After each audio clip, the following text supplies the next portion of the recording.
എൻ്റെ പ്രിയപ്പെട്ട പ്രേക്ഷകരെ, പഠിതാക്കളെ, നമസ്കാരം. നിങ്ങൾക്കെല്ലാവർക്കും എൻ്റെ 33ാമത്തെ ഇംഗ്ലീഷ് ക്ലാസ്സിലേക്ക് ഹാർദവമായ ഊഷ്മളമായ സ്വാഗതം. നമ്മൾ കഴിഞ്ഞ 1-2 ക്ലാസ്സുകളിലായിട്ട് ആക്ച്വലി വെർബിനെ കുറിച്ചാണ് പഠിച്ചു വന്നത്. അതൊക്കെ നന്നായി ഉറപ്പിച്ചിട്ടുണ്ടാകുമെന്ന് ഞാൻ പ്രതീക്ഷിക്കുന്നു.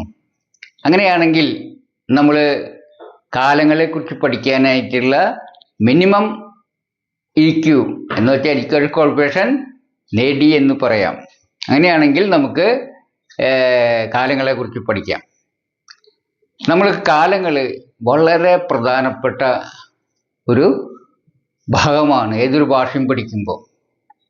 ഇപ്പോൾ നിങ്ങളോട് ഒരാൾ ചോദിക്കുകയാണ്, ഏതെങ്കിലും ഇന്ത്യൻ ഭാഷകൾ പഠിക്കാൻ ശ്രമിക്കുകയാണെങ്കിൽ വൊക്കാബുലറി കൂടാതെ ഏത് ഭാഗമാണ് ഏറ്റവും പ്രധാനപ്പെട്ട 2 ഭാഗം പഠിക്കേണ്ട പ്രധാനപ്പെട്ട 2 ഭാഗം പറഞ്ഞാൽ നിങ്ങൾ ഏതായിരിക്കും സജസ്റ്റ് ചെയ്ത് കൊടുക്കുക?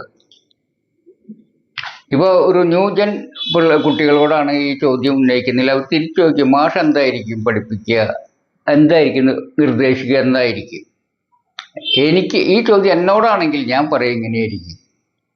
അതായത് വൊക്കാബുലറി കൂടാതെ പഠിക്കുന്ന കാര്യം എടുക്കുകയാണെങ്കിൽ നമ്മൾ 2 ഭാഗമാണ് പ്രത്യേകം ശ്രദ്ധിക്കേണ്ടത്. അതിലൊന്ന് കാലങ്ങളാണ്, 2 പ്രിപ്പോസിഷനാണ്.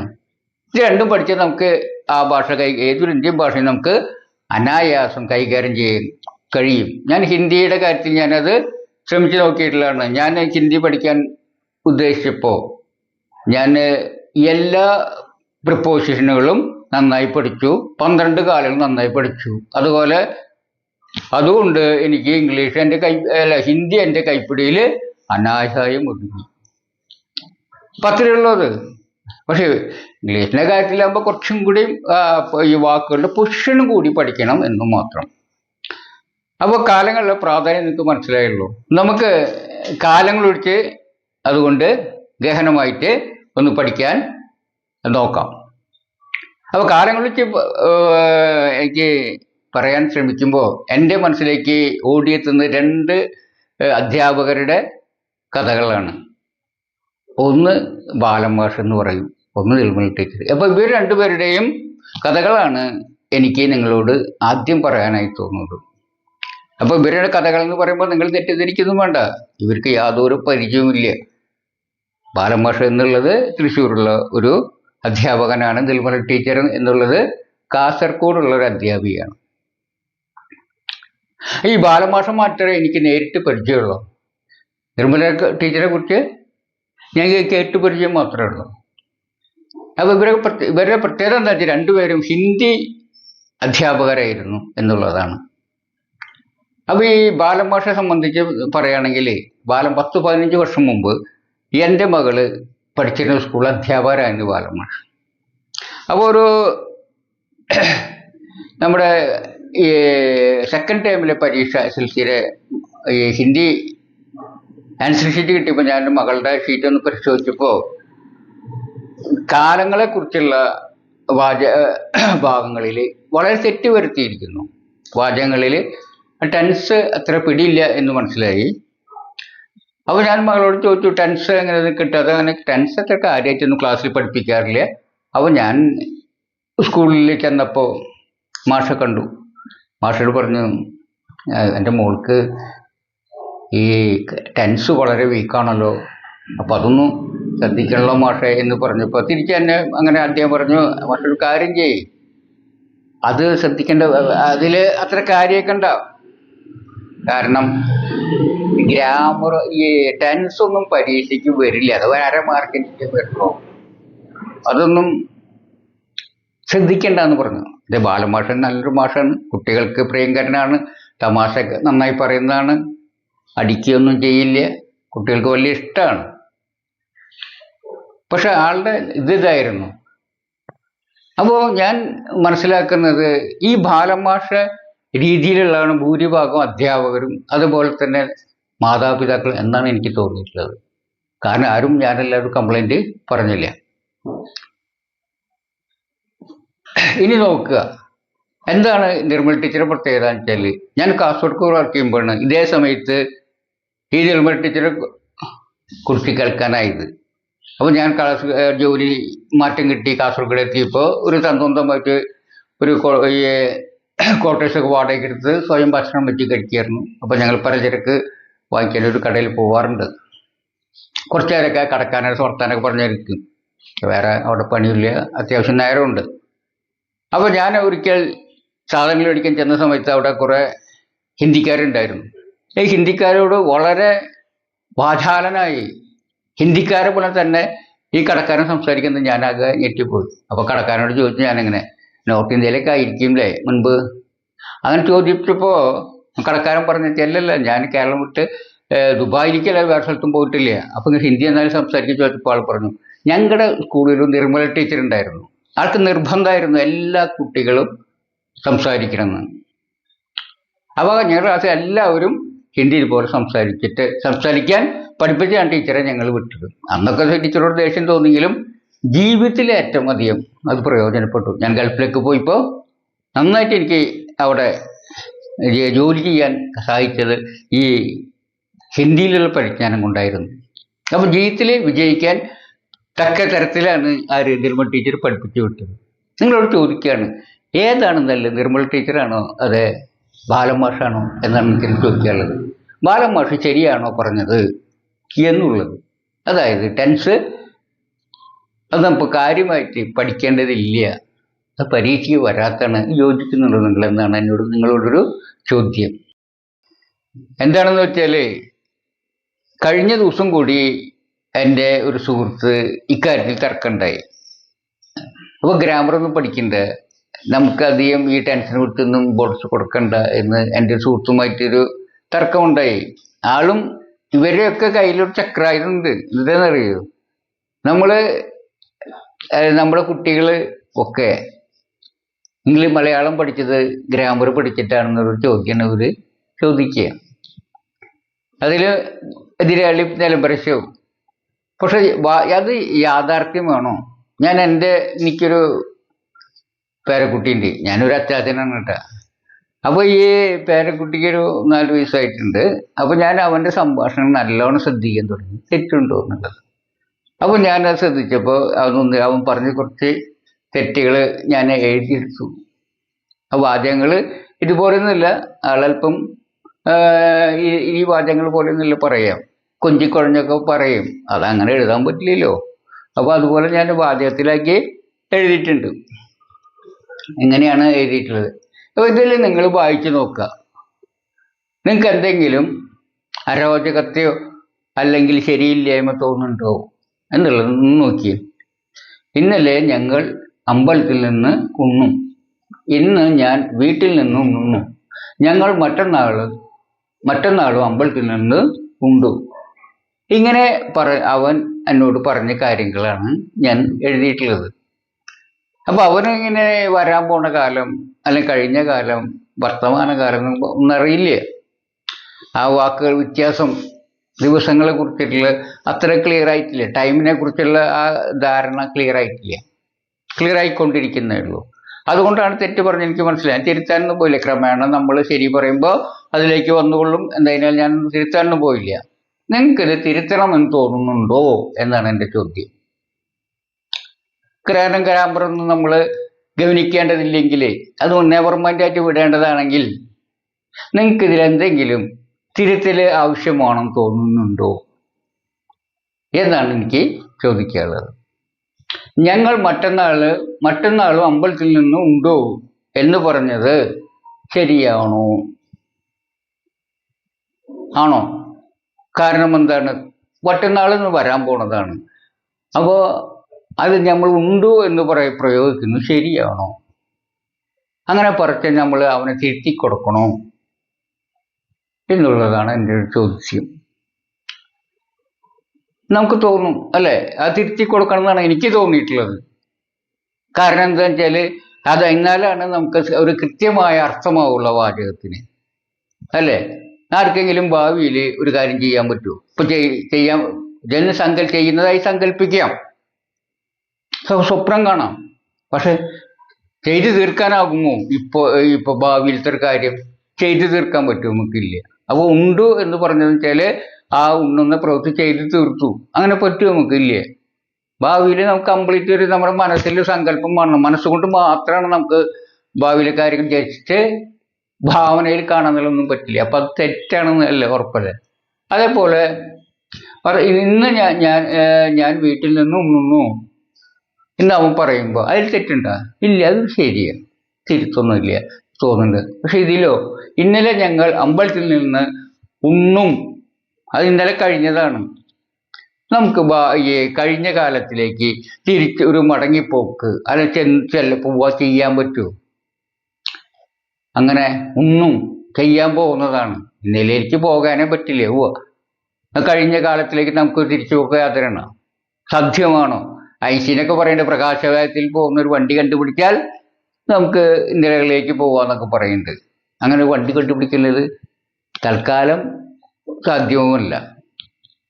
അപ്പോൾ അതും സാധ്യമല്ലാത്ത ഒന്നാണ്. അപ്പോൾ ഇവിടെ സാധ്യമല്ലാത്തതാണെന്ന് എങ്ങനെയാണ് മനസ്സിലാക്കുക? ഉണ്ണും എന്ന് പറയുമ്പോൾ വരാൻ പോണതാണെന്ന് നിങ്ങൾക്കറിയാം അല്ലേ? അങ്ങനെ ഭാഷ പ്രയോഗിക്കാൻ പോലെ ശരിയല്ല എന്ന് നിങ്ങൾക്ക് തോന്നുന്നു. അപ്പോൾ എന്താണ് പറഞ്ഞത്? അപ്പോൾ ശരിയല്ല, ഇത് ഈ വാചകം ശരിയല്ല എന്ന് നിങ്ങൾക്ക് തോന്നും അല്ലേ? കാരണം ഇങ്ങനെ തെറ്റി കാലം പ്രയോഗിച്ചപ്പോൾ പല അപകടങ്ങളുണ്ട്. എന്താ അപകടം എന്ന് വെച്ചാൽ എനിക്കൊരു അനുഭവം ഉണ്ടായിട്ടുണ്ട്. എൻ്റെ കുറച്ച് പരിചയക്കാർ ഹിമാലയൻ യാത്ര പോയി. അപ്പോൾ ഹിമാലയൻ അമ്പലത്തിൽ സന്ദർശിക്കാനാണ് അവർ പോയത്. കൂടുതൽ വയസ്സായ ആൾക്കാരൊക്കെയാണ്. അപ്പോൾ അവർക്ക് ഹിന്ദി അത്ര നന്നായിട്ട് അറിയില്ല, ഇംഗ്ലീഷ് അത്യാവശ്യം അറിയാം. അപ്പോൾ അവിടെ ചെന്നപ്പോൾ അവിടെ ഈ ഇംഗ്ലീഷ് അറിയുന്ന അധികം പേര്, ഹിന്ദി അറിയുന്നത് അധികം പേര്. അപ്പോൾ ഇവർ വിചാരിച്ച കാലത്ത് അമ്പലത്തിലൊക്കെ പോയിട്ട് ശേഷം ഭക്ഷണം കഴിക്കാമെന്ന്. കാരണം നമ്മൾ അങ്ങനെയാണല്ലോ ഒരു രീതി. അപ്പോൾ അമ്പലത്തിലൊക്കെ പോയി വന്നപ്പോഴേക്കും വിശപ്പായി. പക്ഷെ നമ്മുടെ അവിടുത്തെ പോലെ ഹോട്ടലൊന്നും അവിടെ ഇല്ല. 3-4 കിലോമീറ്ററൊക്കെ പോലെ ചില ടൗണിലൊക്കെ തന്നെ ഹോട്ടലുള്ളത്. അപ്പോൾ ഈ അമ്പലങ്ങളുടെ അടുത്തൊന്നും അധികം ഹോട്ടലും ഇല്ല. അങ്ങനെ അപ്പോൾ അവർ 3-4 കിലോമീറ്റർ നടന്നപ്പോൾ ഒരാൾ ചോദിച്ചപ്പോൾ ഇങ്ങനെ ഒരു മഠത്തിൽ അവിടെ ഭക്ഷണം കൊടുക്കുന്നുണ്ടെന്ന് അവരിങ്ങനെ അറിഞ്ഞു.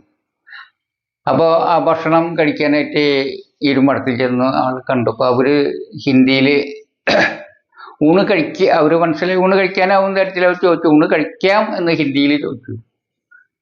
അപ്പോൾ ഇവരും ഊണ് കഴിക്കാമെന്ന സമഭാവത്തിൽ പറഞ്ഞു. പക്ഷെ പറഞ്ഞു പോയത് എന്താ വെച്ചാൽ ഊണ് കഴിച്ചു എന്നായി. അവർക്ക് മനസ്സിൽ തെറ്റി. കാരണം എന്താ വെച്ചാൽ ഹിന്ദിയിൽ കഴിക്കാം എന്നുള്ളതും കഴിച്ചു എന്നുള്ളതും ചെറിയൊരു വ്യത്യാസമുള്ള ഉച്ചാരണത്തിൽ. ആ ഉച്ചാരം തെറ്റിപ്പോയത് കൊണ്ട് അവർക്ക് എന്ത് സംഭവിച്ചെന്ന് വെച്ചാൽ അവർ ഊണ് കഴിച്ചു എന്നായി. അപ്പം മഠാധിപതി ഇവർ കുറച്ച് അകത്ത് പോയിട്ട് കുറച്ച് മോരും വെള്ളമൊക്കെ കൊണ്ട് കൊടുത്തപ്പോൾ അവർക്ക് അത് കുടിച്ചു. അപ്പോൾ പിന്നെ ചോറ് ക്ഷണിക്കും. പക്ഷെ ഇവർ ഇത് മോരും വെള്ളം കുടിച്ചതോടെ വയറ് കത്തിൽ കൂടി. അപ്പോഴേക്കും ഇവർ ഇങ്ങനെ ഒരാൾക്ക് ഇങ്ങനെ ഡയബറ്റീസ് ഉണ്ട്, ആൾക്ക് കുറച്ച് ഭക്ഷണം വേണമെന്നൊക്കെ പറഞ്ഞപ്പോൾ ആൾക്ക് മനസ്സിലായി ഇവർ ഭാഷ തെറ്റി പ്രയോഗിക്കാന്ന്. അവർക്ക് ഇംഗ്ലീഷും ഹിന്ദി കൂടി പറഞ്ഞപ്പോൾ അവർക്ക് മനസ്സിലായി നേരത്തെ ഭാഷ തെറ്റി പറഞ്ഞെന്ന് മനസ്സിലായി. അങ്ങനെ അവർക്ക് ഭക്ഷണമൊക്കെ കിട്ടി. അപ്പോൾ നമുക്ക് ടെൻസ് തെറ്റിക്കഴിഞ്ഞാൽ ചിലപ്പോൾ അങ്ങനെ ഭക്ഷണം കിട്ടാത്ത അവസ്ഥയ്ക്ക് വരുന്നു മനസ്സിലായ. കാരണം ഗ്രഹിച്ചത് തെറ്റിപ്പോയി. അപ്പോൾ ടെൻഷൻ ഈസ് വെരി ഇമ്പോർട്ടൻറ്റ് എന്നാണ് എനിക്ക് പറയാനുള്ളത്. എന്തായാലും ഈ ടെൻഷന് വളരെ പ്രാധാന്യം ഉണ്ടെന്ന് മനസ്സിലായല്ലോ. അപ്പം നിങ്ങൾക്ക് ഇത് നോക്കുക, ഇതിൽ നിങ്ങൾക്ക് എങ്ങനെയാണ് തിരുത്താൻ തോന്നുന്നത്?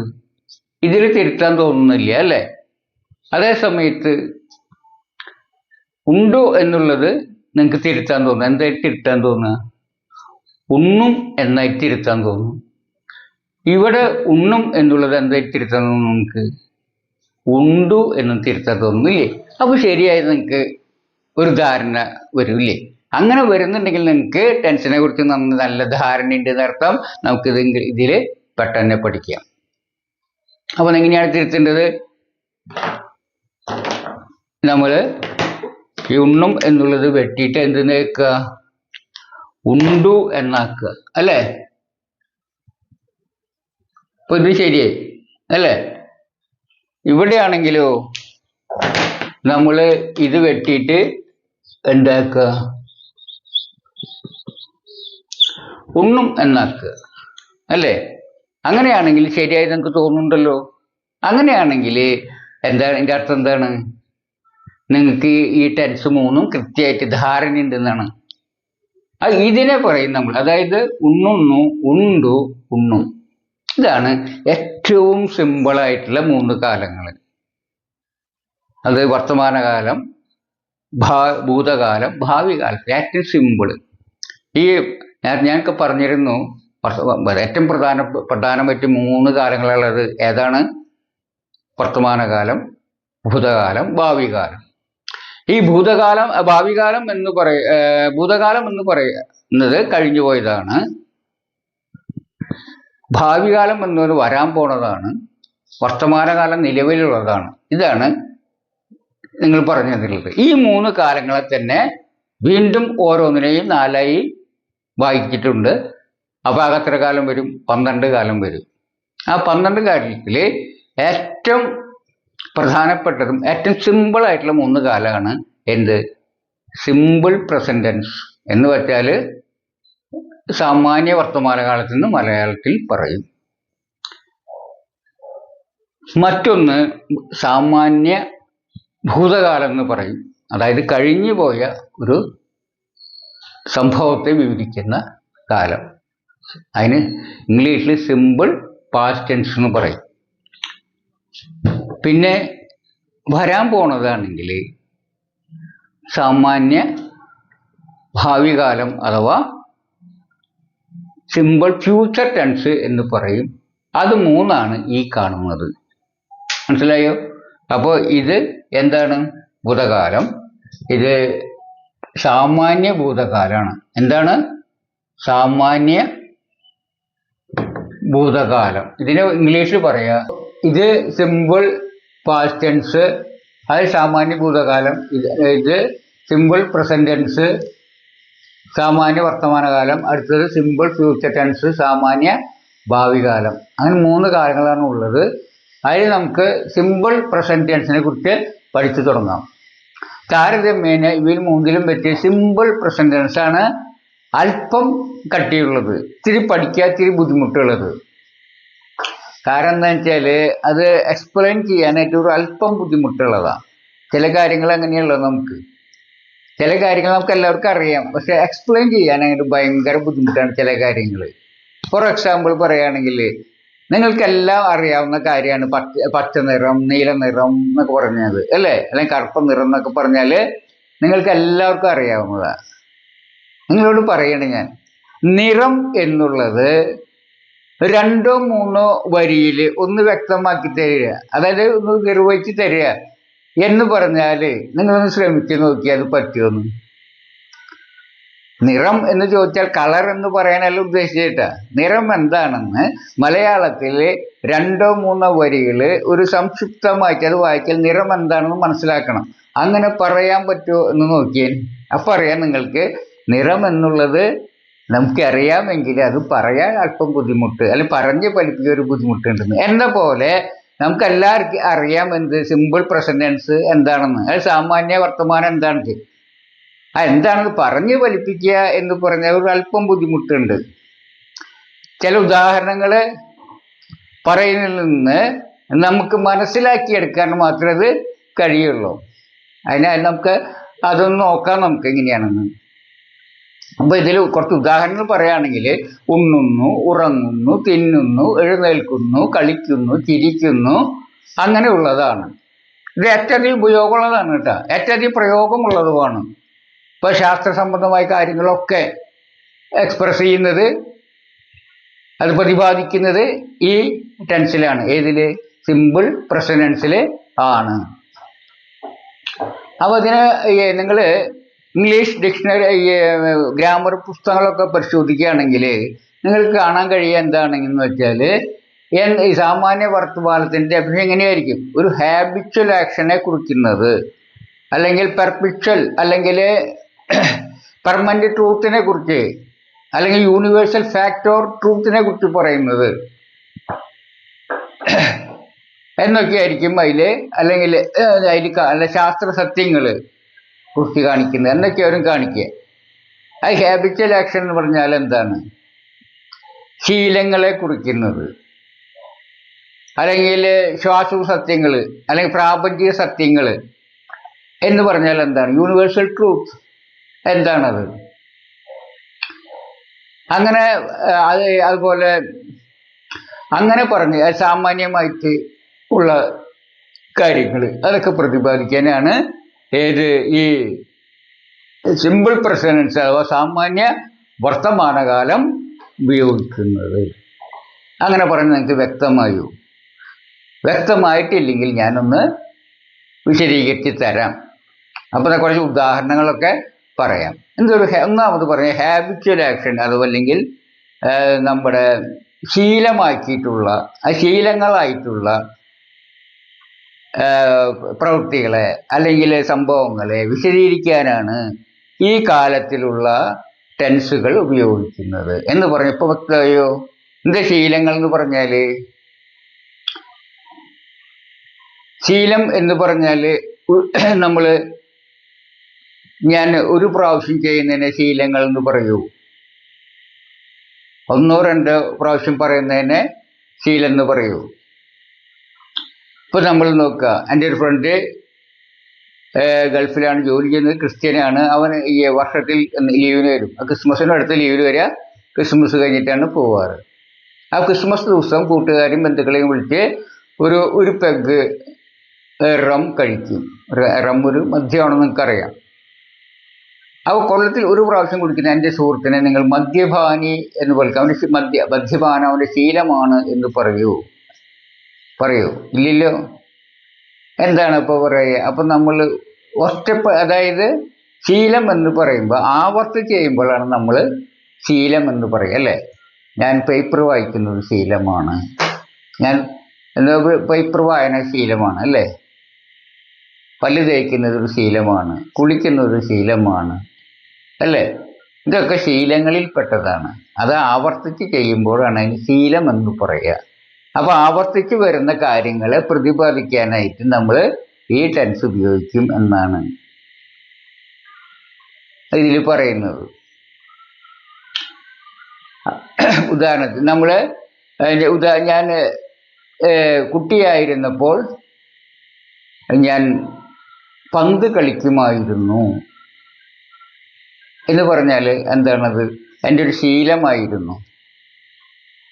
പന്ത് കളിക്കുമായിരുന്നു എന്ന് പറഞ്ഞാൽ ഞാൻ പല പ്രാവശ്യം പന്ത് കളിക്കുക ശീലമാണ്. പക്ഷെ അത് ഇതിൽപ്പെടും, ഈ ടെൻസിൽ പെടും. പന്ത് കളിക്കുമായിരുന്നു എന്ന് പറഞ്ഞാൽ എപ്പോൾ? ഞാൻ കൗമാരക്കാരനായിരുന്നപ്പോൾ, കൗമാരപ്രായത്തിൽ ഞാൻ പന്ത് കളിക്കുമായിരുന്നു. എൻ്റെ കൗമാരപ്രായത്തിൽ ശീലമാണത്. അത് ഞാൻ ആവർത്തിച്ച് ചെയ്യുന്നതാണ്, പല ദിവസങ്ങളിലും ചെയ്യുന്നതാണ്. അതുകൊണ്ടൊരു ശീലമാണ്. അതിനെ നിങ്ങൾ ഇപ്പോൾ ഇതിൽ പെടുത്താൻ പറ്റുമോ? ഇല്ല, അത് കഴിഞ്ഞു പോയതാണ്, അല്ലേ? ആ ശീലമാണെങ്കിലും അത് ഇപ്പോഴും തുടരുന്ന ഒരു ശീലത്തെയാണ് ഇതിൽ പ്രതിപാദിക്കുക. പല്ല് തേക്കുന്നു, അല്ല ഞാൻ പല്ല് തേക്കാറുണ്ട് എന്ന് പറയുമ്പോൾ അത് ശീലമാണ്, അല്ലേ? ചെറുപ്പത്തിലും പല്ല് തേക്കുമായിരുന്നു.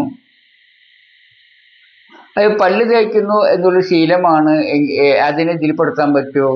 പെടുത്താൻ പറ്റും. എന്താണെങ്കിൽ പ്രസന്റിലും അത് ചെയ്യുന്നുണ്ടെങ്കിൽ, അല്ലേ?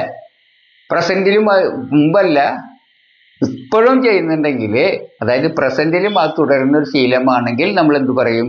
ഞാൻ പല്ല് തേക്കാറുണ്ട്. അങ്ങനെയാണ് നമ്മൾ ശീലങ്ങളെ പറയുമ്പോൾ. വർത്തമാനകാലത്തിൽ ശീലങ്ങളെ പ്രതിപാദിക്കുമ്പോൾ ഒരു പ്രത്യേകതരം പ്രയോഗമാണ് നമുക്ക്. കാണാറുണ്ട്, പല്ല് തേക്കാറുണ്ട്, കളിക്കാറുണ്ട്, വ്യായാമം ചെയ്യാറുണ്ട് എന്നൊക്കെ പറയുമ്പോൾ പതിവായിട്ടുള്ള കാര്യങ്ങളെ അഥവാ ശീലമായിട്ടുള്ള കാര്യങ്ങളെ അങ്ങനെയാണ് നമ്മൾ പറയാറ്, അല്ലേ? ശരിക്കും അതിൻ്റെ അർത്ഥം എന്താണ്? പതിവായി ഞാൻ പല്ല് തേക്കുന്നു, പല്ല് തേക്കാറുണ്ട് എന്നുള്ളതിന് അർത്ഥം ഞാൻ പല്ല് തേക്കാറുണ്ടെന്ന് പറഞ്ഞാൽ അതിൻ്റെ ശരിയായ അർത്ഥം ഞാൻ പതിവായി പല്ല് തേക്കുന്നു എന്നാണ്. ഞാൻ പത്രം വായിക്കാറുണ്ട് എന്ന് പറഞ്ഞാൽ ഞാൻ പതിവായി പത്രം വായിക്കുന്നു എന്നാണ്. അല്ലാതെ നമ്മൾ എൻ്റെ ഫ്രണ്ട്സ് സ്കൂളിൽ പഠിച്ച ഒരു ഫ്രണ്ട്സിനെ ഒരു ഗെറ്റ് ടുഗറിന് ഞങ്ങൾ കണ്ടുമുട്ടി. ഞങ്ങളത് 40 വർഷത്തിന് ശേഷം ആണ് കണ്ടുമുട്ടിയത്. ആ കണ്ടുമുട്ടലിനെ ഞങ്ങൾ കാണാറുണ്ട് എന്ന് പറയാൻ പറ്റുമോ? ഒരു പ്രാവശ്യം കണ്ടുമുട്ടുന്നതിനെ കണ്ടുമുട്ടിയതിനെ നമുക്ക് ഞാൻ എൻ്റെ സ്കൂൾ കാലത്തെ സുഹൃത്തിനെ സഹപാഠിയെ അല്ലെങ്കിൽ കാണാറുണ്ട് എന്ന് പറയാൻ പറ്റുമോ? ഇല്ല. എന്താ കാരണം? ഒരു പ്രാവശ്യം ചെയ്യുന്നതിന് നമ്മളങ്ങനെ പറയാറില്ല. ആവർത്തി ചെയ്യുന്നതും പതിവായിട്ട് ചെയ്യുന്നതും ഒക്കെ ആകുമ്പോഴാണ് ഇത്. ഈ ടെൻസിനെ കുറിക്കുന്നതാണ് ഒന്ന് ഈ കാലം ഉപയോഗിക്കുക. ഞാൻ എന്നും രാവിലെ 4 മണിക്ക് എഴുന്നേൽക്കുന്നു. 5:30 വ്യായാമം ചെയ്യുന്നു. 6 മണിക്ക് പല്ല് തേക്കുന്നു. 7 മണിക്ക് ധ്യാനം ചെയ്യുന്നു. അങ്ങനെയൊക്കെ ഞാൻ അങ്ങനെ പതിവായി ചെയ്യുന്നതിനെ അങ്ങനെ പറയാം. അല്ലെങ്കിൽ ഞാൻ ഇങ്ങനെ പറയാം, ഞാൻ എന്നും 4 മണിക്ക് എഴുന്നേൽക്കാറുണ്ട്. അങ്ങനെയും പറയാം. 2 തരത്തിൽ പറയും. ആ ടെൻസിനെ ആണ് നമ്മൾ ഇതിലെ സാമാന്യ വർത്തമാനകാലത്തിൽ പറയുന്നത്. അപ്പോൾ എന്താണ്? ഹാബിച്വൽ ആക്ഷൻ അഥവാ ശീലമായിട്ടുള്ള ഒരു ഇതിനെ പ്രതിപാദിക്കാനാണ്, പ്രവൃത്തിയെ അല്ലെങ്കിൽ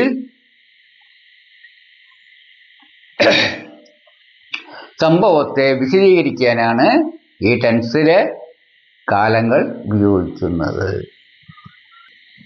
അപ്പോൾ പതിവിനെ കുറിക്കുന്നത് അത് ശീലമായിട്ടുള്ളത്, എപ്പോൾ വർത്തമാനകാലത്തിൽ ശീലമായിട്ടുള്ള അല്ലെങ്കിൽ പതിവായിട്ടുള്ള ഒരു കാര്യത്തെ കുറിക്കാനാണ് ഈ ടെൻസിലെ ക്രിയകൾ നമ്മൾ ഉപയോഗിക്കാറ്. ഞാൻ ഉച്ചയ്ക്ക് ചോറ് ഉണ്ണാറുണ്ട് എന്ന് പറഞ്ഞാൽ ഞാൻ ഉച്ചയ്ക്ക് പതിവായി ചോറ് ഉണ്ണു എന്നർത്ഥം. ഞാൻ 4 AM എഴുന്നേൽക്കാറുണ്ട്. ഞാൻ പതിവായി 4 AM എഴുന്നേൽക്കുന്നു എന്നർത്ഥം.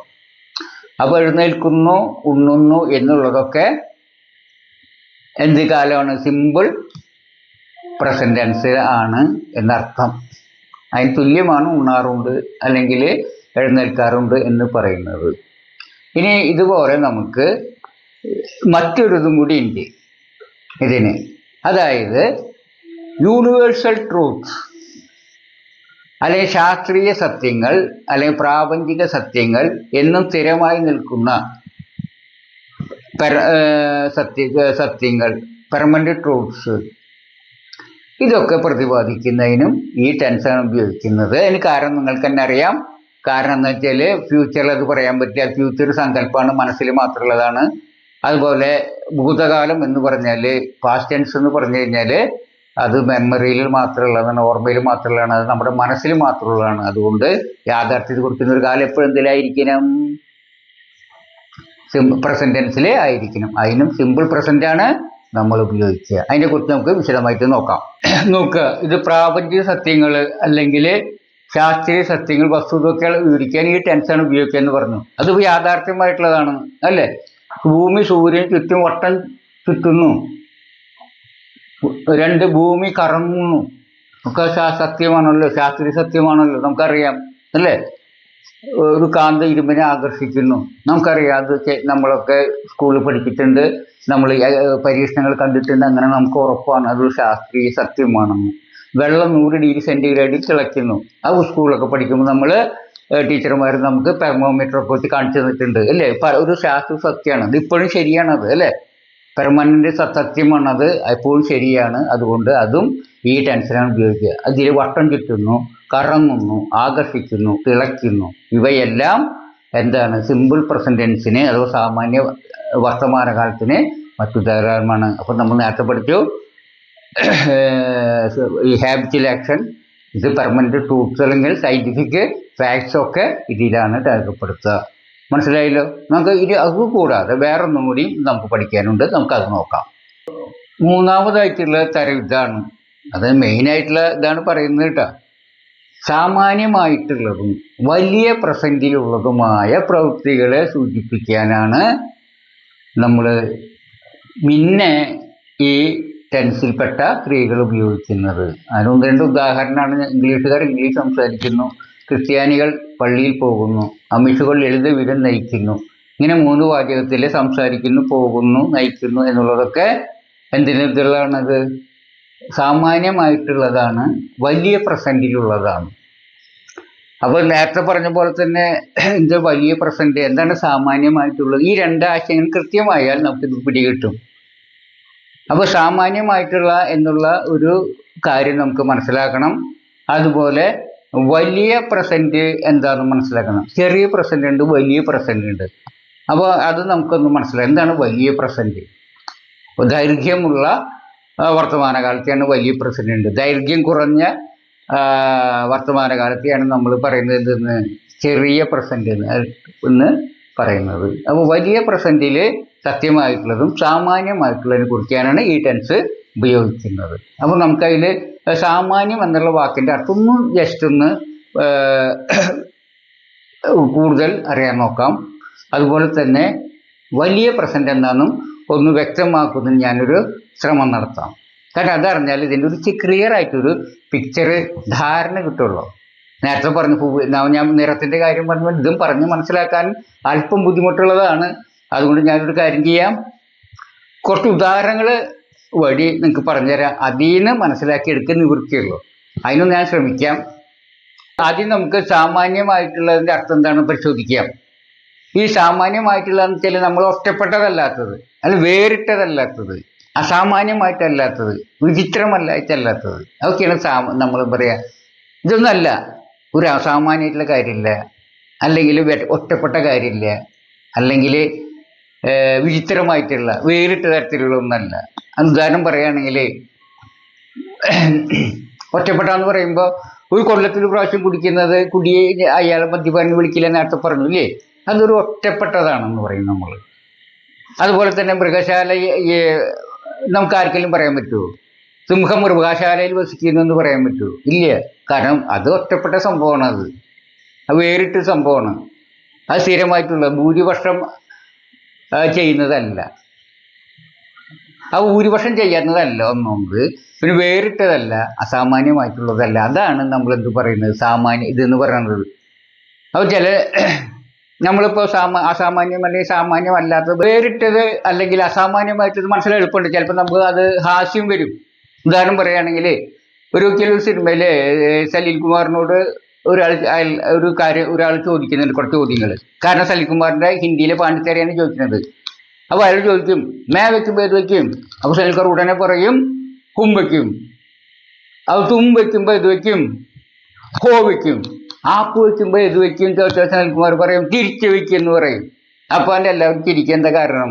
നമുക്ക് ചിരി വരും. എന്താ കാരണം? ആപ്പ് വയ്ക്കുമ്പോൾ തിരിച്ചു വയ്ക്കുന്നതല്ല നമ്മൾ പ്രതീക്ഷിച്ചത്. ആപ്പ് വയ്ക്കുന്ന നമ്മൾ സ്കൂളിൽ പഠിക്കേണ്ടത് ഹാം വെക്കണമെന്ന് അല്ലേ? അപ്പോൾ നമ്മൾ അസാമാന്യമായിട്ടല്ലാത്ത വരുമ്പോൾ നമുക്കൊരു ഹാസ്യം വരും. അപ്പോൾ നമുക്ക് തിരിച്ചറിയാം എന്താണ് അസാമാന്യമായിട്ടുള്ളതെന്നുള്ളത്. അപ്പോൾ എന്താണ് ഈ അസാമാന്യമായിട്ടുള്ള വെച്ചാൽ ഭൂരിപക്ഷം ചെയ്യുന്നത്, ഭൂരിപക്ഷം കൂടുതൽ പ്രാവശ്യം ചെയ്യുന്നത് ഒക്കെ കണ്ടിട്ടാണ് നമ്മൾ നമുക്ക് സാമാന്യം അസാമാന്യം തിരിച്ചറിയാം അല്ലേ? അപ്പോൾ സാമാന്യമായിട്ടുള്ള ഒരു ഐഡിയ കിട്ടിയല്ലോ. അതേപോലെ മറ്റൊന്നാണ് വലിയ പ്രസന്റ്. എന്താണ് വലിയ പ്രസന്റ് എന്ന് പറഞ്ഞു കഴിഞ്ഞാൽ?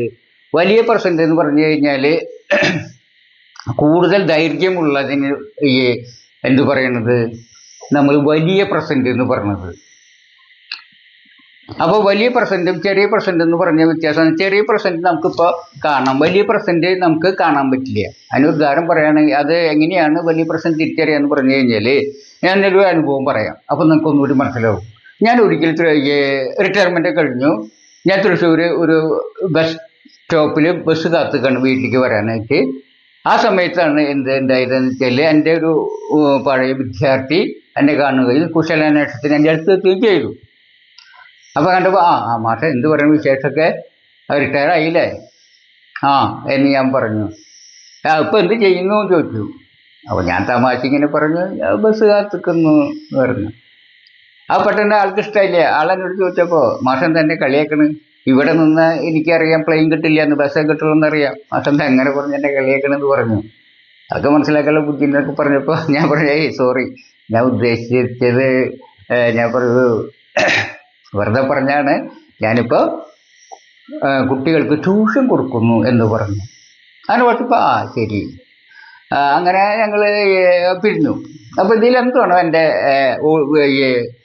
ഓൾഡ് സ്റ്റുഡൻറ്റിന് അല്പം വിഷമം വരാൻ കാരണം ഞാൻ അവൻ ആ വിദ്യാർത്ഥി ചോദിച്ചത് ചെറിയ പ്രസന്റിലല്ല കാര്യമില്ല. ചെറിയ പ്രസന്റ് ഞാൻ ചോദിക്കുന്ന സമയത്ത് ഞാൻ അവിടെ നിൽക്കുന്നു. അപ്പോൾ ഞാൻ ബസ് കാത്തു നിൽക്കുന്നത്, അതുകൊണ്ട് ബസ് കാത്തു നിൽക്കുന്ന ആ ചെറിയ പ്രസന്റിലെ കാര്യം അതിപ്പോൾ ചോദിക്കേണ്ട കാര്യമില്ല. ബസ് സ്റ്റോപ്പിൽ നിൽക്കുന്നത് എന്തിനാണ് എല്ലാവർക്കും അറിയാം, ബസ് കാത്തു നിൽക്കുകയെന്ന് അറിയാം. അപ്പോൾ അത് ചോദിക്കേണ്ട കാര്യമില്ല. ആൾ ചോദിച്ചത് വലിയ പ്രസന്റിലാണ്. വലിയ പ്രസന്റ് വെച്ചാൽ എൻ്റെ റിട്ടയർമെൻറ്റ് കാലത്ത് എന്ത് ചെയ്യുന്നതെന്ന് അർത്ഥം. അവിടെ കാത്തു നിൽക്കുന്ന ചെറിയ സമയം ചെറിയ പ്രസന്റും, എൻ്റെ റിട്ടയർമെൻറ്റ് കാലം എന്ന് പറഞ്ഞു കഴിഞ്ഞാൽ വലിയ പ്രസന്റാണ്. എൻ്റെ റിട്ടയർമെൻറ്റും വലിയ പ്രസന്റ് എല്ലാം തോന്നുന്നുണ്ടെങ്കിൽ ഞാൻ പറയാം. അപ്പോൾ എനിക്ക് എന്താ വെച്ചാൽ ഒരു കളിക്കോപ്പുകൾക്കൊക്കെ വാശി പിടിച്ച് കരഞ്ഞൊരു കാലം ഉണ്ടായിരുന്നു, ബാല്യകാലം അല്ലേ. അത് കഴിഞ്ഞുണ്ട്, അത് കഴിഞ്ഞതാണ്, പാസ്റ്റാണ്. അതുപോലെ തന്നെ പന്തം കളിക്കുക, കളിവാക്കൊക്കെ പറഞ്ഞിടക്കുന്ന കൗമാരക്കാലം ഉണ്ടായിരുന്നു, അത് എൻ്റെ കഴിഞ്ഞു പോയതാണ് അല്ലേ. അതുപോലെ പ്രണയനിർഭരമായ ഒരു യൗവനകാലമൊക്കെ ഉണ്ടായിരുന്നു. അതുപോലെ തന്നെ വളരെ ഉത്തരവാദിത്തമുള്ള ജോലിക്കാലം ഉണ്ടായിരുന്നു. അതൊക്കെ എന്നെ വിട്ടുപിരിഞ്ഞു, അതൊക്കെ എൻ്റെ ഓർമ്മയായി, അതൊക്കെ എൻ്റെ കഴിഞ്ഞതാണ്. അപ്പോൾ ഈ കാലങ്ങളൊക്കെ എൻ്റെ കഴിഞ്ഞതാണ്. എന്നാൽ ഇപ്പോഴത്തെയോ എൻ്റെ റിട്ടയർമെൻറ്റ് കാലമാണ്. അപ്പോൾ റിട്ടയർമെൻറ്റ് കാലം ഇപ്പോഴത്തെ കാലമാണ് എൻ്റെ പ്രസൻ്റ് അല്ലേ.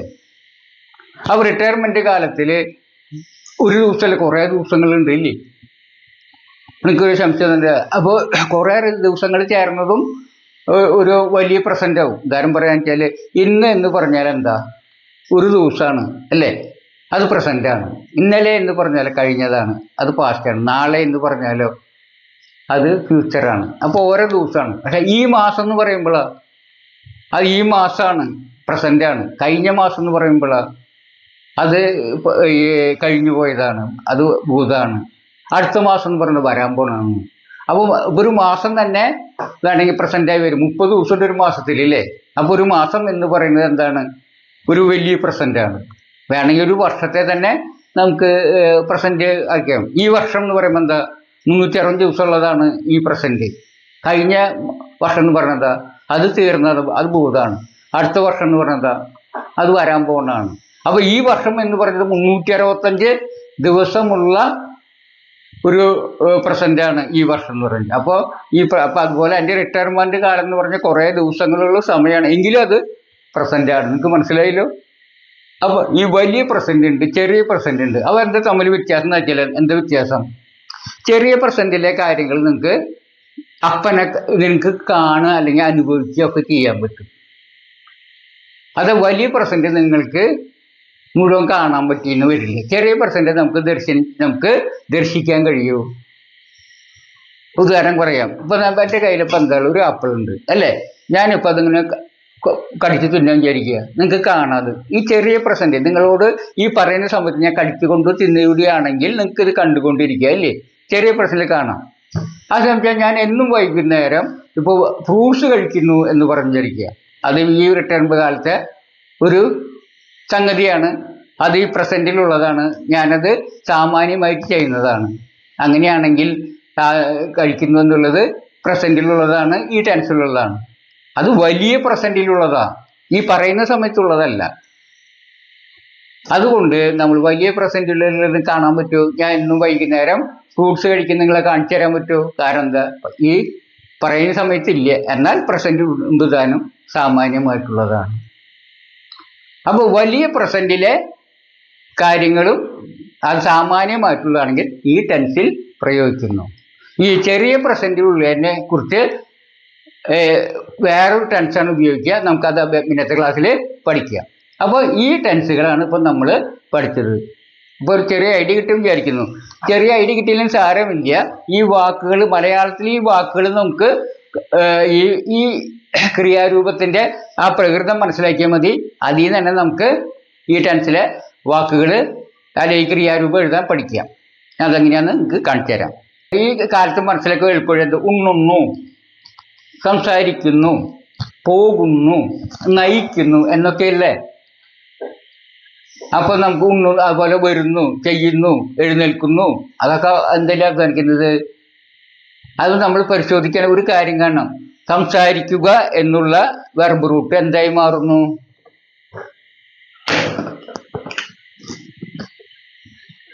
സംസാരിക്കുക. സംസാരിക്കുക എന്നുള്ളത് ഒരു വെർബ് റൂട്ടാണ്, നമ്മൾ പഠിച്ചിട്ടുണ്ട് അല്ലേ. ഈ കാലത്തിലേക്ക് വരുമ്പോൾ ഈ കാ മാറ്റി അത് നൂന്നാവും, നൂന്നാവും അല്ലെ, നൂ. അപ്പൊ സംസാരിക്കൂ നൂ നാവും. അപ്പൊ ഇതിലൊരു മാറ്റം വരുന്നത് അല്ലെ, വളരെ സിമ്പിൾ അല്ലേ. ഇങ്ങനെയാണ് മലയാളത്തില് മാറുക സംസാരിക്കുന്നത്. അതുപോലെ പോകുന്നു എന്നുള്ളത് എന്താ, പോകുക എന്നുള്ളതിന്റെ ഈ കാ വെട്ടി നൂന്നാവും. അതുപോലെ നയിക്കുക എന്നുള്ളത് അത് വെട്ടി നൂന്നാവും. അപ്പൊ ചെറിയൊരു മാറ്റമാണ് മലയാളത്തിൽ വരിക. എന്താണ് വരിക, അത് മലയാളത്തില് കാ മാറ്റി ഇന്ന് വരുന്നു അല്ലെ. അങ്ങനെ സിമ്പിൾ ആയിട്ടാണ് കാലം. അപ്പോ സംസാരിക്കുന്നു, പോകുന്നു, നയിക്കുന്നു എപ്പോഴും മലയാളത്തില് വരുന്നുവോ അതിനെ ഇംഗ്ലീഷിൽ പറയുന്നതാണ് ഈ ടെൻസ് എന്ന് മനസ്സിലാക്കിയാൽ സിമ്പിളായിട്ട് മനസ്സിലായി. അങ്ങനെ മനസ്സിലാക്കിയെടുത്താലും മതി. കൂടുതൽ ചിന്തിച്ച് ബുദ്ധിമുട്ടുള്ളവർ ഇങ്ങനെ മനസ്സിലാക്കി എടുക്കുക. ഈ ടെൻസിലുള്ളതാണ് അതിന് തുല്യമായ ഇംഗ്ലീഷാണ് സിമ്പിൾ പ്രസന്റ് ടെൻസ്. മനസ്സിലാക്കിയാൽ മതി. അതെങ്ങനെ എഴുതാൻ നോക്കാം. സംസാരിക്കുക എന്നുള്ളത് എന്താ, സംസാരിക്കുക എന്നുള്ളതിന് സ്പീക്കാണ് അല്ലേ, സ്പീക്കാണ്. അപ്പൊ ഇതിന് രണ്ട് രൂപമുണ്ട്. ഒന്ന് സ്പീക്ക് തന്നെ എഴുതിയാൽ മതി. അത് അതന്നെയാണ് സംസാരിക്കുന്നു എന്നുള്ളതിന് ഇംഗ്ലീഷ് ഉപയോഗിക്കുക. അതായത് വെർബ് റൂട്ട് തന്നെയാണ് സംസാരിക്കുന്നു എന്നുള്ളതിനും സംസാരിക്കുക എന്നുള്ളതിനും ഇംഗ്ലീഷിൽ. അപ്പൊ അതിന്റെ അർത്ഥം എന്താ, വെർബ് റൂട്ട് തന്നെ വെച്ചാൽ മതി. അല്ലെങ്കിൽ വെർബ് റൂട്ടിന്റെ കൂടി യെസ് ചേർത്ത് ഉപയോഗിക്കണം. കണ്ട, ഒന്നുകിൽ ഇത് ഉപയോഗിക്കാം, അല്ലെങ്കിൽ എസ് ചേർത്ത രൂപം ഉപയോഗിക്കാം.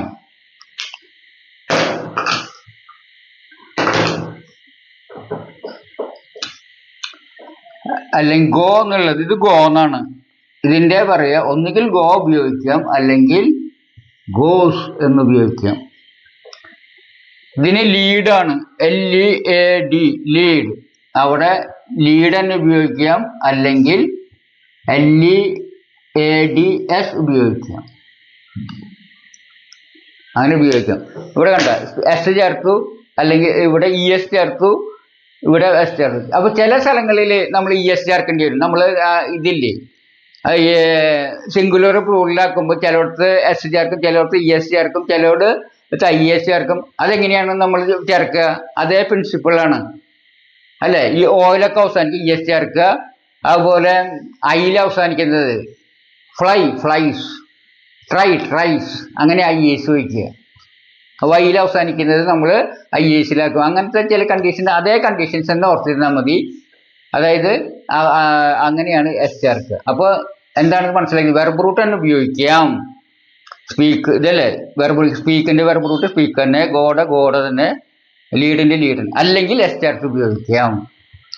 അപ്പൊ പിന്നൊരു ചോദ്യം, എവിടെ എസ് ചേർത്ത് ഉപയോഗിക്കണം, എവിടെ എസ് ചേർത്താത്ത രൂപം ഉപയോഗിക്കണം എന്നൊരു ചോദ്യം വരും. ഇത് എവിടെയാ ഉപയോഗിക്കേണ്ടതെന്ന് വെച്ചാല് സിംഗുലർ. ഇത് ഉപയോഗിക്കേണ്ടത് സിംഗുലർ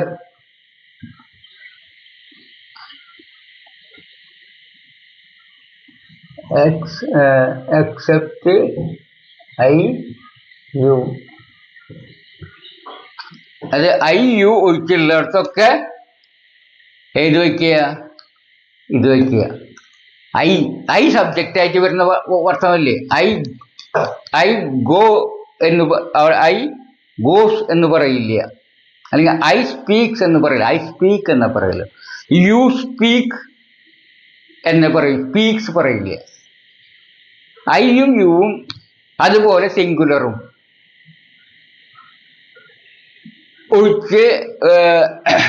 ഒഴിച്ചുള്ളിടത്താണ് സ്പീക്സ് വയ്ക്കുക. എവിടെയാണ് സ്പീക്സ് വയ്ക്കുക, ഐയും യുവും ഒഴിച്ചുള്ള എല്ലാ സിംഗുലറിലും എവിടെ വയ്ക്കുക, സ്പീക്സ് വയ്ക്കും. എല്ലാ ബഹുവചനത്തിൻ്റെയും കൂടി ഇത് ഇതിൻ്റെ കൂടെ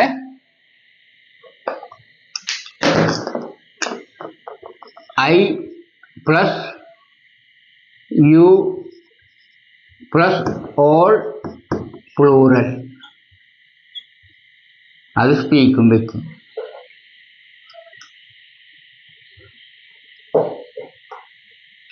കാര്യം നിങ്ങൾ ജസ്റ്റ് മനസ്സിലാക്കിയാൽ മതി. ഐ പിന്നെ കൂടാതെ യു പിന്നെ എല്ലാ പ്ലൂറലും സബ്ജക്റ്റായിട്ട് വരികയാണെങ്കിൽ വെർബ് റൂട്ട് തന്നെ വെക്കുക, ഒന്നും ചേർക്കാണ്ട് വെർബ് റൂട്ട് എടുത്ത് കഴിഞ്ഞാൽ ഈ ടെൻസ് കിട്ടും.